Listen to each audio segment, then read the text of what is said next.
The bigger malunggay trees? Yeah, it's 135. 135. Smaller one? Oh, the 5-gallon malunggay is $27. What kind of sili is this, kuya? This is ano ba yun, yung labuyo sa atin. Oh, I wanna buy.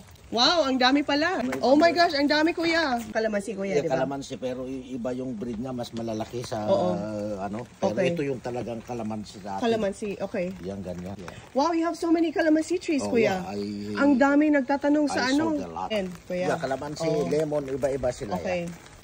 Well, ginagraph ko yung iba sa akin, pagkatas yung iba galing California. So, may mga talong din ako. oh, okay, talong. I need talong, kuya. I need talong and sili.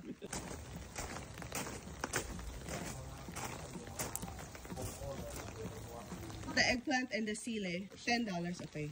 Oh, talbos na kamote. Oh, okay. So maybe these are the one that you can ship, right? Yeah, keep natin. Shipping would be what? So, usually like 2 months ago, like $18, $20. There's more over here on this side. 15 gallon, $70. Marami din ako mga 15 gallon ng mga cactus, mga ano dati. Yeah. Wow. Was the big one. And this is where you get your graph? Yes. Wow.